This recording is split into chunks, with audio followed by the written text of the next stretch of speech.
السلام عليكم ورحمة الله وبركاته، حبايبي عاملين ايه؟ يا رب تكونوا في احسن حال. النهارده ان شاء الله هنعمل سندوتشات الكفتة تحفة، غدا او عشاء، جميلة جدا وسريعة.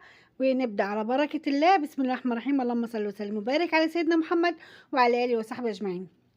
هنحط الاول فلفل كوبي او حامي زي ما انت حابة، وهتضربيهم في الكبة مع الطماطم، وهنضربهم في الكبة بالشكل ده، وهنصفيهم من المية كويس.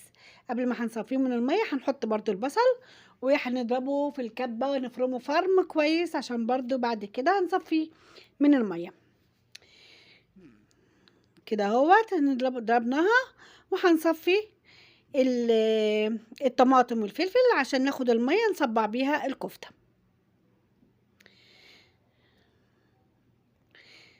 هنستخدمه النهاردة نص كيلو كفتة.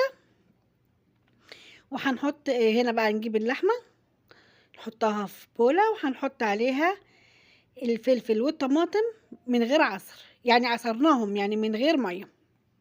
كده هنصفي بقى البصل، احنا صفينا جزء ودي الجزء التاني من البصل. هنصفيه على ميه الطماطم، وهنركنهم عشان نصبع بيهم الكفته. هنحط لهم حبه ملح وفلفل ونصبع بيهم الكفته. هنحط ملح وفلفل كمان. هنحط دي انا بحبها في اللحمه المفرومه، قرفه. هنحط بهارات لحمه كمان. هنحط توم بودر وبصل بودر. نعجن بقى الحاجات دي كده عجن كويس، نعجنها كويس عشان بعد كده هنصبعها.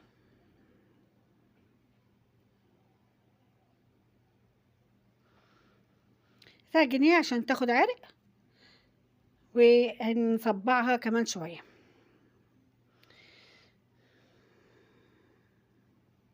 هنحط لها معلقة بيكنج باودر،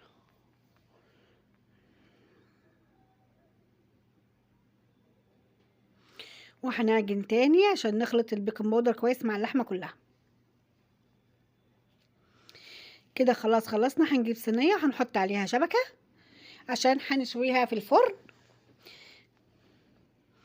هنصبع بقى. تجيبي سيخ بتاع تاووك، شيش تاووك، او سيخ معدن عندك، لو عندك ماشي، مسن اي حاجة صبعي عليها. وبعد كده هو هنرصهم فوق الشبكة اللي فوق الصينية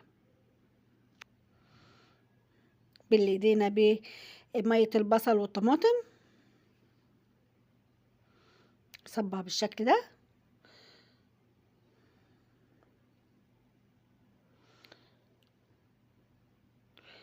وتشيلي وتحطيها على آه، الشبكة لغاية لما تخلصي الكمية كلها. كده خلصنا الكمية كلها. باقي المية بتاعت التصبيع هنحطها في الصينية، هنحط عليها كمان حبة مية عشان نحطها في الفرن.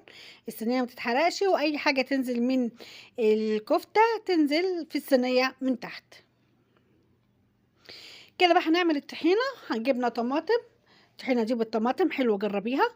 هنحطنا طماطم، هنحط بقى كل بهارات الطحينة: ملح وفلفل كمون وليمون وخل، وكمان حبة زيت صغيرين. وهنحط حبة طحينة، وهنحطها بعد كده نفرمها او نضربها كلها في الخلاط.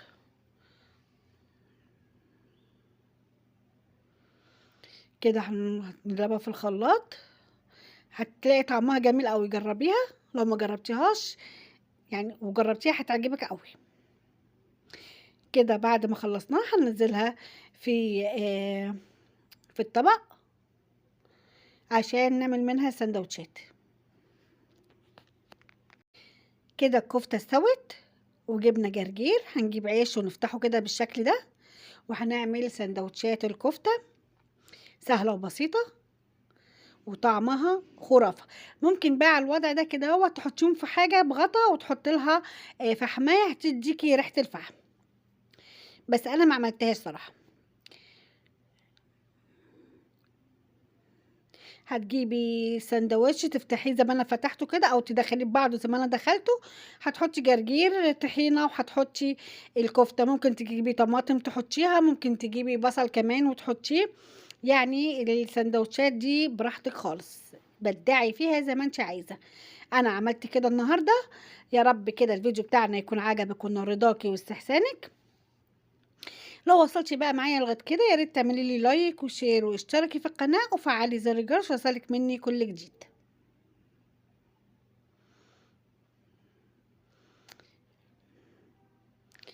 ممكن تعملي كده، ممكن تلفي السندوتش على الكفته، دي حاجه ترجع لك. كده الفيديو بتاعنا شرف على الانتهاء. ما تنسينيش في اللايك ودعوة حلوة كده اهوت وتعليق بالصلاة على النبي، اللهم صل وسلم وبارك على سيدنا محمد وعلى آله وصحبه أجمعين. خلص الفيديو بتاعنا، شكرا على المتابعة والسلام عليكم ورحمة الله وبركاته، في أمان الله.